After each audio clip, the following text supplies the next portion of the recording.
ইসলামী আদর্শের মৃত্যু ঘটবে। কিন্তু তারা এটা ভাবেনি যে একটি আদর্শবাদী দলকে কখনো হত্যা করে, নিষিদ্ধ করে, অত্যাচার চালিয়ে আদর্শের মৃত্যু ঘটানো যায় না। পৃথিবীর ইতিহাস তার সাক্ষ্য। তাদের সে স্বপ্ন পূরণ হয়নি, এদেশের জনগণ রুখে দিয়েছে। আজকে আমার কথা এই বলে শেষ করতে চাই, আমাদের দায়িত্ব শেষ হয়নি।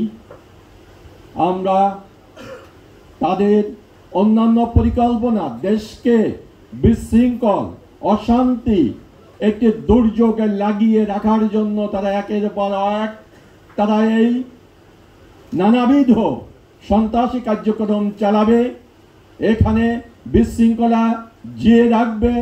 তার মূল কারণ হচ্ছে ফ্যাসিস্ট হাসিনা চলে গেছে, তার 17 বছরে যাদেরকে সে সাজিয়েছে তারা তো যায়নি।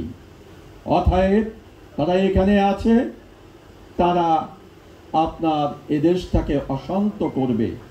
তাই হিন্দুদেরকে তারা উস্কে দিয়েছে, শ্রমিকদেরকে উস্কে দিচ্ছে, ছাত্রদের মাঝে তারা বিভাজন করবে, এদেশের জনগণকে বিভাজন করার চেষ্টা তারা করবে। এভাবে ফ্যাসিস্ট সরকার আবার এখানে ফিরে আসার তারা স্বপ্ন দেখে। এই জন্য আমাদেরকে জাগ্রত থাকতে হবে, তাদের কোনো ফাঁদে পা দেওয়া যাবে না।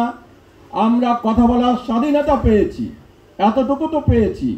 সত্যিকার মানুষের অধিকার প্রতিষ্ঠা করতে হলে, জনগণের অধিকার প্রতিষ্ঠা করতে হলে অবশ্যই ইসলামী সমাজ প্রতিষ্ঠা করতে হবে।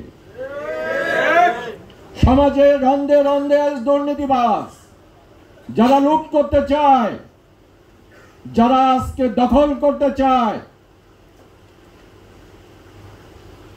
সমাজে এদের সংখ্যা কম নয়। তাই সমাজকে যদি একটি শান্তির সমাজ উপহার দিতে হয়, তাহলে সোনার মানুষ তৈরি করতে হবে, কোরআনের কর্মী তৈরি করতে হবে। আপনারা যারা ভিন্ন ধর্মের উপাসনালয় পাহারা দিয়েছেন, আজও ব্যবসা প্রতিষ্ঠান এই নিউ মার্কেট এলাকায় আপনাদেরকে শান্তি শৃঙ্খলা কমিটি গঠন করে ওই দুর্বৃত্ত চাঁদাবাজ তাদেরকে রুখে দিতে হবে। এই জন্য আমাদেরকে সোচ্চার হতে হবে, ঐক্যবদ্ধ থাকতে হবে। আজকে আপনারা এই ঐতিহাসিক দায়িত্ব পালন করবেন।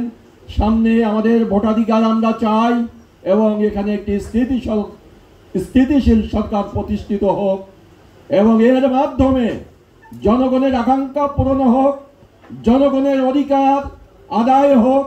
তাহলে ওই শহীদদের স্ত্রী, শহীদদের মা, শহীদদের সন্তান তারা স্বস্তি পাবে।